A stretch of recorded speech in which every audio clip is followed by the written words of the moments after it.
ចាហើយបន្តមករុនទី1រុនទី2នេះយើងចាក់កលបងមួយធម្មតា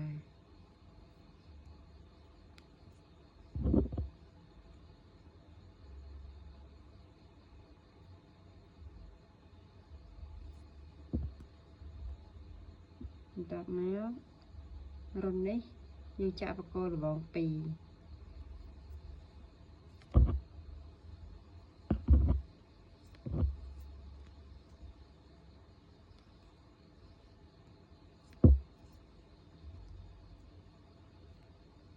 ហើយ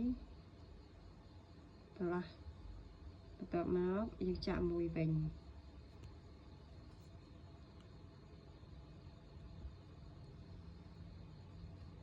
មួយហើយ2គឺយើងចាក់2 1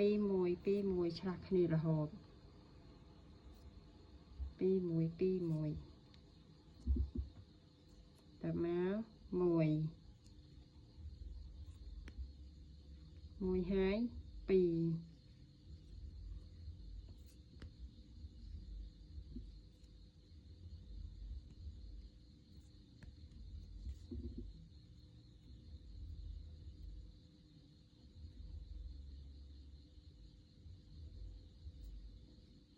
ចាហើយដល់កន្លែងនេះយើងចាក់បន្ទាប់ពីយើងចាក់2 1 2 1ឆ្លាស់គ្នារហូតចឹងមកទៅមកដល់កន្លែងយើងត្រូវ2ចាហើយមកដល់ពេលរួមបន្ទាប់នេះយើងចាក់មួយធម្មតាវិញយើងឆ្លាស់គ្នាមកមួយធម្មតាវិញ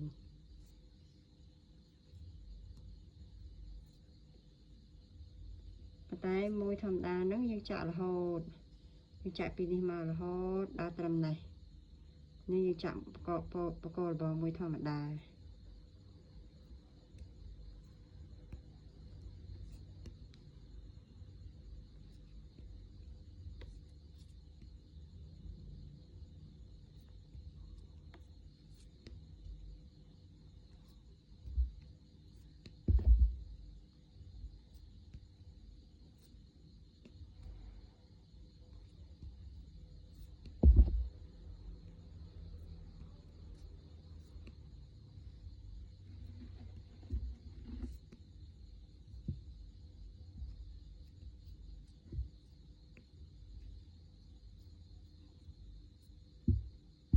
ចាយើងចាក់បកលបង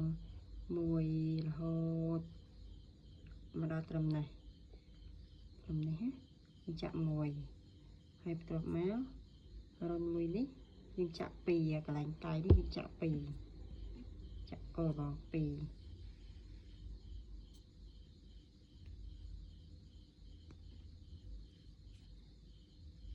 ហើយពីត្រឹមនេះមកយើងចាក់មួយធម្មតា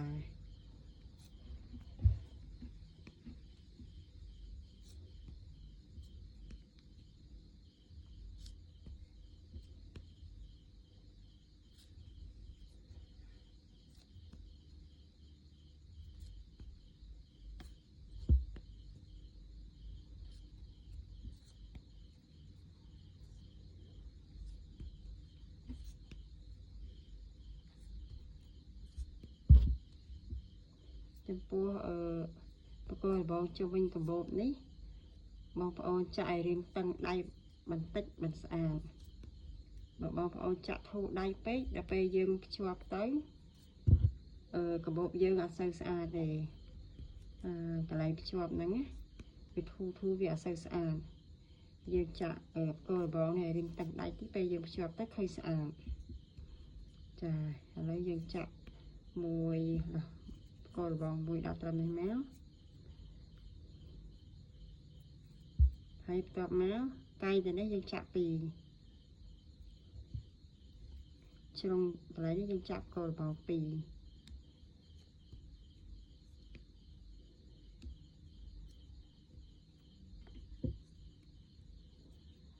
ហើយដល់រុនបន្ទាប់នេះយើងចាក់មួយវិញ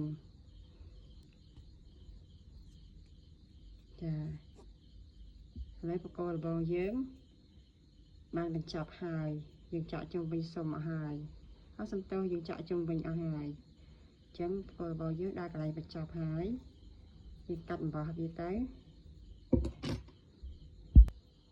ឡូវយើងចាក់ពេញអស់ហើយចំពោះបកគោលល្បងជំវិញ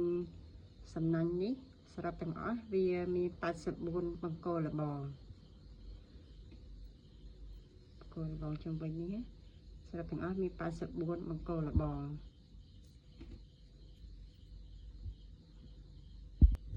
ចាហើយចំពោះទាំងវែងនេះគឺតួកបោវាមានរាងជាបែបនេះចាហើយនេះគឺជាតួកបោ LV របស់យើង LV កូនជ្រូក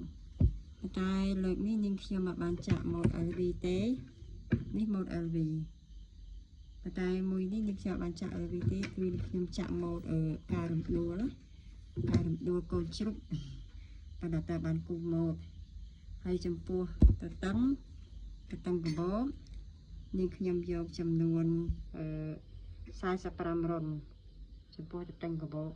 ហើយក្នុងមួយបញ្ចូលផ្ទាស់នេះវាមាន10រុនទៅពេលដែលខ្ញុំដាក់ចំណុចនេះមាន10រុន10 20 30 45នេះតតឹងកបោនាងខ្ញុំយក45រុនចំណែកឯបណ្ដោយកបោនេះនាងខ្ញុំយកប្រវែងយកចំនួន82រុនចំពោះបណ្ដោយនាងខ្ញុំយកចំនួន82រុនបងប្អូនកាត់សំណាញ់ណាហើយរាប់រុនសំណាញ់ឲ្យគ្រប់82រុនហើយចំពោះតតឹងនាងខ្ញុំយក45រុនចាឥឡូវយើងចាប់ដើមចាក់សុំចំពោះសុំគឺយើងចាក់បកគោលល្បងទាធម្មតាបែបនេះបងប្អូនចាក់សុំជំវិញកាបូបមកហើយបងប្អូនចង់ចាក់សុំមុនក៏បានឬមួយក៏ចាក់ដេធូម៉ូតមុនក៏បានអត់អីទេដូចគ្នាគឺនេះខ្ញុំយកមកការរំដួលបែបនេះបកការរំដួលមកជ្រុងបតានេះខ្ញុំឆ្នៃចេញទៅជាមកការរំដួលកូនជ្រូកឥឡូវយើងគូមកអស់គ្នាប៉ុណ្ណឹងហើយខ្ញុំជឿថាមកការរំដួលនេះបងប្អូនភាគច្រើនបងប្អូនចេះគូហើយព្រោះឥឡូវគេពេញនិយមមកការរំដួលហ្នឹងណាឥឡូវខ្ញុំអត់បានគូមកឲ្យមើលទេខ្ញុំការថតមកឲ្យខ្ញុំដេកហើយថតឲ្យមើលហើយខ្ញុំនឹងគូមកហ្នឹងនៅលើសង្គមនេះគឺខ្ញុំចាក់មកការរំដួលកូនជ្រូក